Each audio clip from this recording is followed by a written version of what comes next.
예배까지 계신 여러분, 교회가 부흥되기를 주의 이름으로 축원합니다.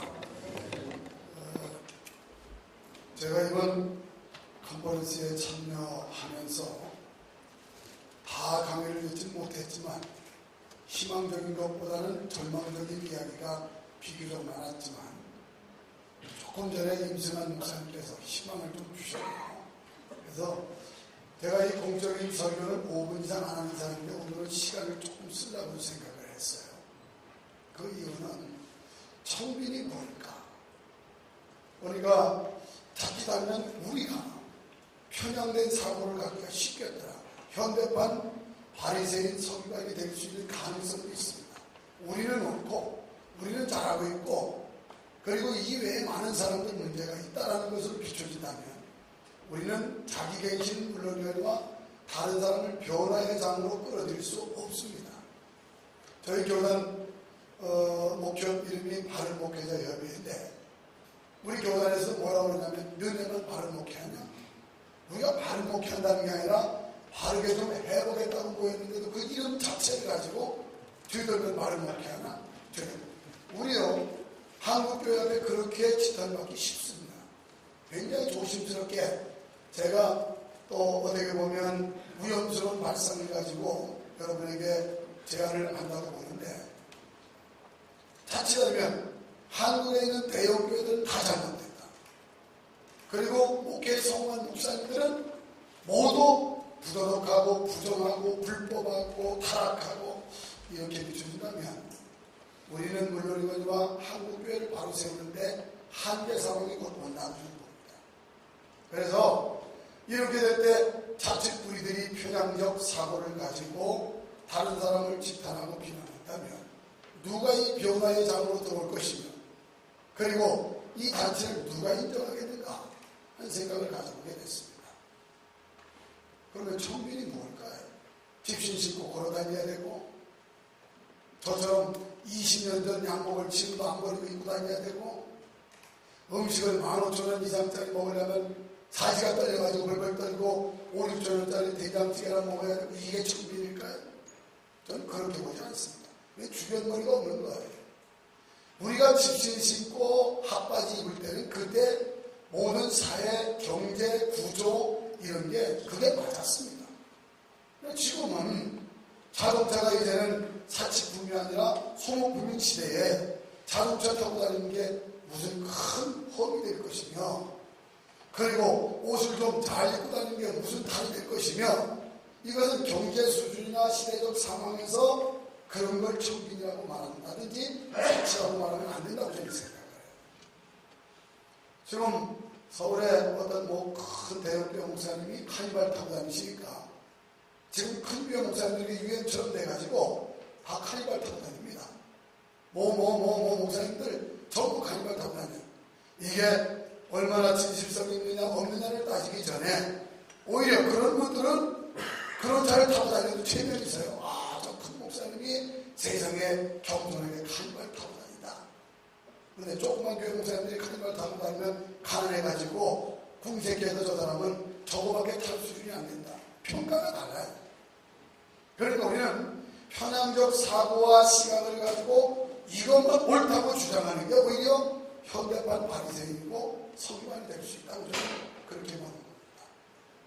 그래서 큰 교회가 문제면 우리가 목회학적으로 볼 때 300명 정도를 한 사람이 관리하고 기억하고 있을 수 있다고 하는 게 우리가 신학교에서 볼 때 목회학적 그 숫자였습니다.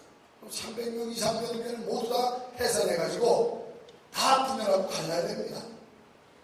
그러나 제가 볼 때는 어저께 어떤 분께서 한국 목회자들이 과연 예수를 믿는다. 제가 볼 때는 예수 믿는 분이 많지 안 믿는 분은 극히 몇몇 분에 국한된다고 그렇게 주장하고 싶어요.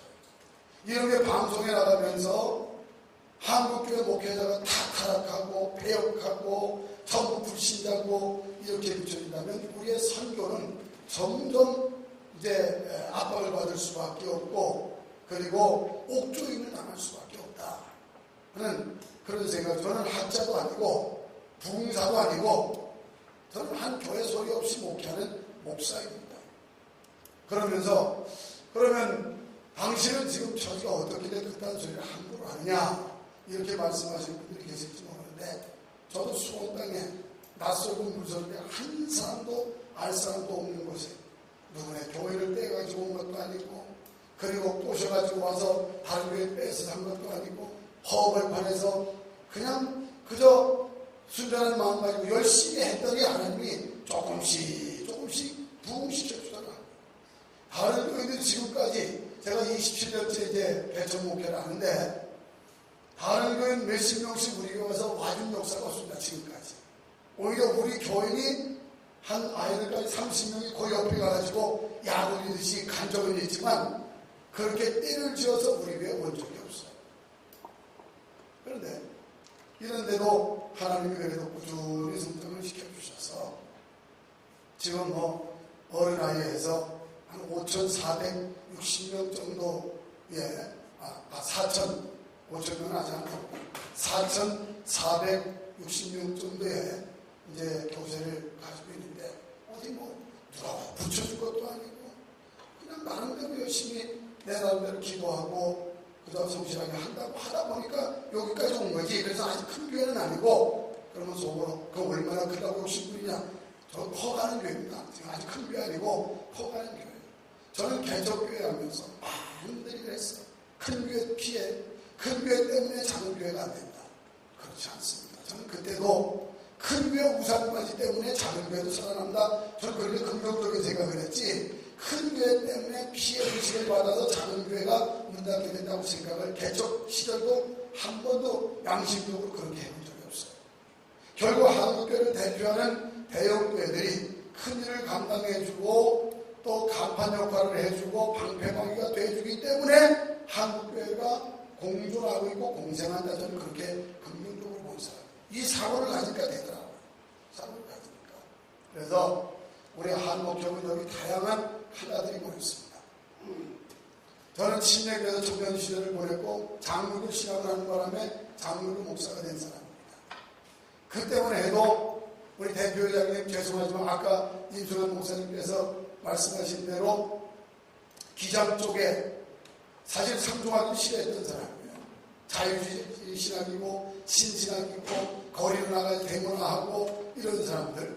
그래서 싫다 했던 사람. 제 형님이 기장에서 장로가 된 사람이에요. 신대교 출신인데. 그런데 여기 나와가지고 고인 대신 이준표 목사님이나 대표장님 전명국 목사님 이런 분들 뵈면서 우리는 말로 보수고 저분들은 보이지 않는데 진짜만 보수였구나. 저렇게 신실하고 우리가 감히 본받을 수 없을 정도의 이렇게 훌륭한 신앙을 가지고 있구나 하는 걸 가지고 그때부터 대변가가 돼가지고 또 기장을 칭찬하고 자랑하고 이런 사람이 됐어요. 어저께 우리가 열린마당 했는데 두 가지를 보면서요. 둘 다 노선 전환이 필요하다고 저는 생각했어요. 저희 교단 같은 경우는 보수 쪽에 해당되는 교단입니다. 그런데 보수 교단일수록 종교 분리의 원칙을 정확하게 주장하는 교단이에요. 그래서 종교 분리의 원칙을 주장하는 한 축이 저렇게 바깥으로 보여질 때 저 사람들은 정권과 야합하고 정권과 결탁하는 이렇게 비춰졌다는 데도 문제가 있고 그 다음에 또 한쪽 노선은 지나치게 사회구원, 사회구제 이런 쪽으로 나가다 보니까 여기는 그냥 대정부를 향해서 반기를 들고 싸우는 집단으로 또 비춰져요. 이 양대 이 산맥이 둘 다 문제가 있다고 저는 어제 사실 그 발언을 좀 해서 둘 다 지적을 할까 하다가 한쪽은 이제 퇴색을 해가지고 아직 정통성에 시비도 있고 문제가 있어서 그래서 잠자고 있었습니다만은 제 개인적인 주장으로는 이런 데 문제가 있다고 보는 거예요. 그래서 중요한 것은 마음가짐입니다. 우리가 승용차를 타도 늘 송구한 마음으로 정말 주님은 그저 걸어 다니시고 잘 듣지도 못하고 잘 읽지도 못하고 사실 그 공로 때문에 우리가 이 영광을 받는다고 하는 그런 겸손하고 순전한 마음만 잃지 않는다면 한국 목회자들 희망이 있다고 저는 보는 거예요. 사치를 하면 얼마나 하겠습니까? 목회자가 그 몇몇 분들 혹시 부도덕한 분이 있다고 해서 마치 한국교회 전체 목회자가 그런 것처럼 매도하는 행위, 이런 조심성이, 아까 우리 임승환 목사님 좀 공감되는 말씀을 많이 해주셨어요. 조심성 있게 우리가 발설을 해야지. 이것은 여기 본문에 보면 예수님도 비방을 받았어요. 이건 시대 상황이고 안티크리스찬들, 영적으로 볼 때 사탄의 세력들은 계속해서 복음을 말살하고 교회를 무너뜨리고 목회자를 그래서 비판하고 깔아서 결국 하나님의 영광을 가로막으려고 하는 게, 이건 역사적으로 시대적으로 계속해서 자살의 역사입니다. 그러면 이 시대는 우리가 크게 잘못해서 비판받는 게 아니고 예수님처럼 예수님 같이 훌륭한 분도 비판을 받고 비난받았는데 우리가 뭐 예수님 머리 꼭대기에 앉아있는 사람들입니까? 전혀 그렇지 않다고 봐요. 저는 지독하게 사는 목사 중에 한 사람이지만 제가 이런 주장을 하는 거예요. 우리 교인들이 몇만 원짜리 밥 사주려고 하면 제가 호통을 치는 사람. 그런 돈이 있으면 요즘 너무 먹어가지고 뱃살 나와서 다이어트 하려고 다니는데 싼 거 먹고 몇천 원짜리 먹어도 나 부항나지 않더라. 빈혈 걸리지 않더라. 싼 거 먹고 선비비 내라. 그런데 싼 거 먹어도 선비비 내는 놈이 하나도 없어요. 그렇게 먹으니까 나만 손해더라고요. 나는 정말 그거 아까워가지고 음식 한 끼 먹는 거 비싼 거 먹을 필요가 있나, 몇만 원짜리 갈비를 뭐 3만 원, 4만 원짜리 먹을 필요가 있나, 그래서 그거 가지고 절약해서 선비비 내라. 선비비. 나는 먹는데 미련없다고 해도 교인들 치고요. 목사님을 싼 거 드셨으니까 요 차액을, 예산 세웠던 차액을 갖다가 하나님 앞에 선교비를 드립니다 하고 내는 거요. 제가 27년째 한교에서 수천 명 목회를 하지만 불과 손가락으로 10손가락 꼽기도 힘들어요. 자, 그러면서 시대적 변화가 또 있어요. 우리가 어떻게 이 예배를 통해서 교인들의 그 영적 기호를 맞추나. 지금 현대 교인들은 수준이 높습니다. 그렇게 우리가 생각하는 것만큼 수준 이하의 교회들이 아니에요. 적어도 교회를 선택하려면 최하 4개 내지 5개를 탐방하고 자기가 많은 영적 교회를 선택하지, 그렇게 옛날처럼 집 가까우니까 뭐 이름이 유명하니까 무조건 가서 교회 선택하는 교회들 아닙니다. 그렇게 본다면 현대 교회들을 너무 격화시키는 거예요. 그 사람도 수준 높은 사람입니다. 이런 시대에 우리가 살고 있는 거예요. 그래서 제가 결론부터 말하자면 하나님의 영광, 주님의 영광 모두 하나로 귀결되기는 주님의 영광이에요. 전부 다 주님 영광 위에 산다는 겁니다. 전부 다. 어떤 목회자고 뭐 갱신을 하는 사람이든 안 하는 사람이든 사치하는 사람이든 청빈한 사람이든 또 큰 교회를 가졌든 작은 교회를, 전부 결론은 주님의 영광이에요. 그런데 주님의 영광을 추구하는 시각과 생각이 다르기 때문에 갈등이 생기고 또 비판과 비난을 서로 하게 된다고 저는 보는 거죠. 그래서 물론 우리는 하나님의 영광을 위해서 살아야 됩니다. 그럼 하나님의 영광은 과연 무엇일까? 이 한 입으로, 한 마음으로 제가 말씀을 드렸어요. 한 마음과 한 입으로 해야 됩니다. 추구하는 목표와 목적이 같아야 되고 또 우리가 행동하는 것이 같아야 되는데, 마땅히 오늘 본문에 보면 덕을 세워야 된다고 말씀하고 있어요. 덕을 세워야 되는데 하나님께 영광을 돌리기 위해서는 이웃을 기쁘게 해야 된다. 사회의 인정을 받아야 된다는 거죠. 그럼 사회의 인정받는 것이 무슨 사회 참여, 저희도 대모할 때는 한 사람이에요. 복음을 위해서는 대모한 사람이에요. 또 좀 어떤 리버럴 쪽에서 오해하지 마십시오. 한번 당분신전 학교에 세운 것 때문에 구성목회자 석방을 위해서 서울역 광장에서 기도해 가신 적이 있습니다. 저는 복음을 위해서는 목숨 걸는 목사가 된다고 생각하는 사람이에요.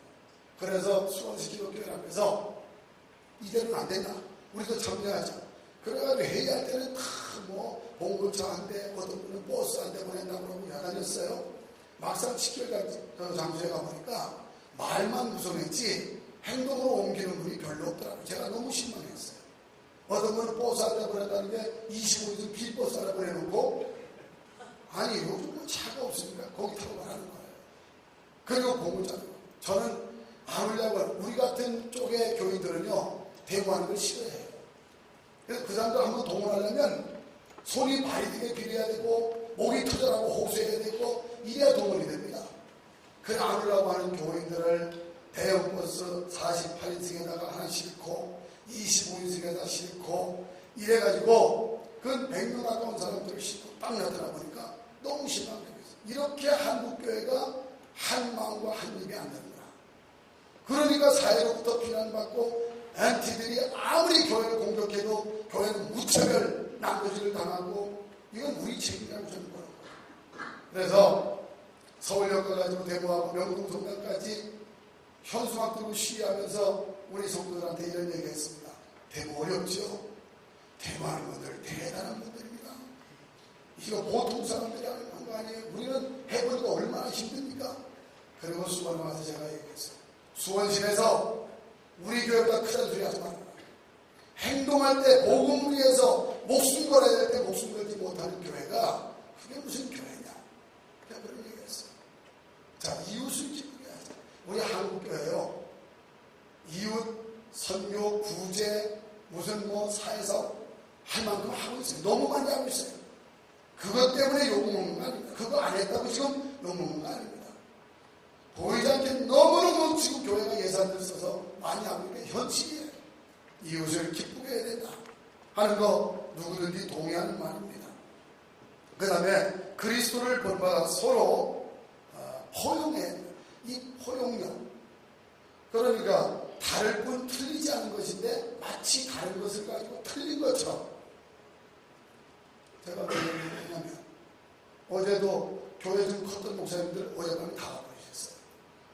아마 그분들이 와서 충격을 받았을 거예요. 큰 교회 다 매도당하고 또 도둑질해가지고 다 키운 것처럼 이렇게 되는 판국에 여기 앉아있을 필요가 있겠네요. 나도 도둑놈일 텐데. 물론 자성은 끊임없이 돼야 되지만 그러나 전체를 일부분을 가지고 전체를 매도하는 일들은 우리가 조금 조심해야 된다는 거죠.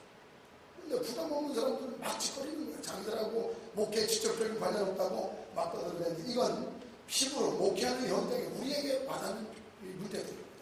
그래서 이런 부분들 그리스도를 본받아 서로 좀 포용해. 우리 한국형만큼 포용력이 뛰어난 조직도 없습니다.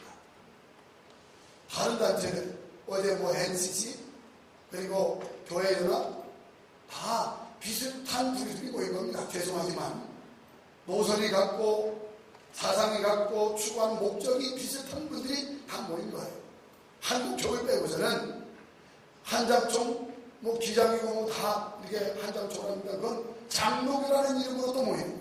전부 동질성이 있는 그룹들이 모여요. 그런데 한국교만은 여기는 장강성, 침, 오순절, 나사렛, 루터교 할 것 없이 모두 칼라가 다양한 칼라들이 모여가지고 하나 되고겠다고 한국교회를 영위하고 모인 이런 조직과 단체라고 한다면 이보다 더 아름다운 조직이 없고 우리 한국교회에서 이만한 희망을 줄 수 있는 그런 단체도 없다고 저는 보기 때문에 적극적으로 나서게 된 거고요. 세 번째는 하나님의 영광이 뭐냐? 한마디로 말하면 하나님 나라가 이 땅에 이루어지는 겁니다. 하나님 나라가 이 땅에 이루어지는 것이 무슨 이건 자연 환경을 지키는 것 그 이상의 것이에요. 영혼 구원이에요. 영혼 구원. 영혼을 구원하는 게 하나님의 나라가 이 땅에 이루어지는. 그럼 이 세상이 영원하냐? 이 지구는 영원하지 않습니다. 언젠가는 주님 재림하시면 우리가 어떤 그 공간적인 개념에서 이 땅에서 하나님 나라 이루는 게 아니지 않습니까? 결국은 예수님 다시 오시면 우리는 아무리 환경을 보존하고 별짓다 했어도 가야 되는 겁니다. 하나님이 세우신 하나님의 나라로 가야 되는 존재가 우리는 믿는 사람들이라는 거죠. 그럴 때 볼 때 하나님의 영광은 하나님 나라가 이루어지는 거고 하나님의 나라는 영혼 구원이라는 거죠. 근데 제가 주변에서 보니까요. 오히려 큰 교회 목사님들은 영혼에 대한 뜨거운 욕심도 있겠습니다만은 이 구경면에 대한 뜨거운데 오히려 좀 무시한다고 오해하지 마십시오. 작은 교회 목사님들이 더 대만해요. 별로 노력하지 않아요. 도전하지 않아요. 이게 더 문제라고 생각해요. 자, 하나님의 영광, 하나님의 나라를 이루는 것이고 하나님의 나라는 영혼 구원이고 영혼 구원은 전도와 선교를 통해서 이루어진다고 저는 결론을 내고 싶어요. 예수님도 전도하러 오셨고 그러면 전도하는 삶을 사셨고 마지막 가시면서도 전도하시면서 가셨습니다. 이것이 곧 하나님의 영광일진데 우리 모두는 하나님의 나라가 이 땅에 이루어지기 위해서 복음에 대한 열정, 영혼을 살리겠다고 하는, 큰 교회가 작은 교회를 무시해도 안 되고 작은 교회가 큰 교회를 비난만 하고 원망해도 안 되고 서로가 서로를, 여기 마땅히 강한 자가 약한 자를 도와줄 것이다. 큰 교회를 작은 교회를 돌보는 이런 자세로 바뀌면 될 것이고, 작은 교회들은 큰 교회의 우산바지, 그늘 속에서 함께 살아가고 있다고 하는 긍정적인 생각을 갖는다면 우리 한국교회 절대 절망적이지 않고 위기는 곧 기회이기 때문에 지금이 희망적인 때라고 믿습니다. 하나님 아버지, 부족한 것이 감히 귀한 목사님들에게 이제 파송의 말씀을 전했지만, 바라기는 우리 모두의 목표는 하나님의 영광입니다. 하나님의 나라가 이루어지고 구원받는 영혼들이 많아지고, 그래서 하나님께서 뜻하신 바, 원하시는 영혼들이 주께로 다 돌아오는 일인데, 이 일을 위해서 우리가 더 매진하게 하시고, 이러면서 또 왜 욕을 먹는지도 한번 자성도 하고, 또 절망만 할 것이 아니라 이런 가운데 희망도 있음을 믿게 하셔서 더 나은 미래를 만들어갈 수 있도록 우리 한목교회 산하 회원들과 한국교회를 축복해 주시옵소서. 예수님 이름으로 기도하옵나이다. 아멘.